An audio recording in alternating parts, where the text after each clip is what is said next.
Hello, I hope all is well. Thanks for taking the time to view this short presentation. Today I want to explore a few things about learning theories and how they influence the aspect of instructional design. This short presentation will focus on three dominant theories that I consider that have contributed to the field of instructional design. However, before I move on, let me say that the emergence of instructional design seems to have had its connection in World War II, when they had a need for the creation of materials for thousands of soldiers. However, let's not forget the corresponding courses of the 1800s. Regardless of these dates and time, we must agree that some form of instructional framework has been used to guide the design, development, and delivery of various programs or courses. I am sure that some of the early developers of course content gave thought to the work of course, John Locke. Locke believed that educational opportunities or systems should be designed to allow people to think independently. It would also be a travesty not to include John Dewey. John Dewey gave tremendous thought on the concept of experience within the context of learning. Dewey believed that an educational system must be connected to general lives and the experiences of those who will partake.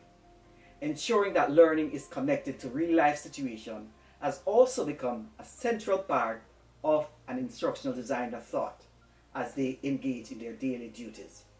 However, as time continues, the instructional designer has gone on to make explicit connections to theorists like Piaget, Vygotsky, and Skinner. These theories are seminal in the field of instructional design. For example, Piaget believes that people construct knowledge when they interact with their environment. In other words, they develop knowledge rather than receiving knowledge. Therefore, using Piaget's perspective, an instructional designer can help others to create learning materials and instructions that will allow students to construct and apply their knowledge to various learning situations.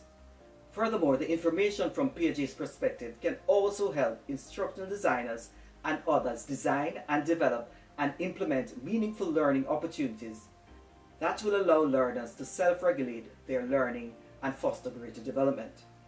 While Piaget and Vygotsky are classified as constructivist theorists, I tend to like to focus on Vygotsky's work because he makes learning connected to social interaction. Using Vygotsky's theory in motion, an instructional designer can guide the development and deployment of learning activities that will allow for collaboration as it relates to learning.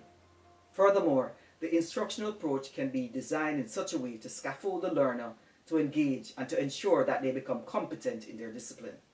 The value of Vygotsky's theory can be used to facilitate greater understanding of social connection as it relates to learning and the processes of learning. The final theorist that I would like to highlight is B.F. Skinner. Skinner learning theory makes direct connections to learning via reinforcement. In other words, instructions can be designed in such a way that learners respond to instructional objectives. This format of learning is demonstrated in machine learning, program instructions, and at times competency learning. One thing is certain: whenever an instructional designer makes a decision to design, develop, and implement any learning engagement, the decision will be made using a variety of theories which often are combined to gain the maximum outcome for the activity. Therefore, as you will realize, the instructional designer is not isolated when they're giving guidance, but is informed by various theories and frameworks that is geared to enhance the learning process.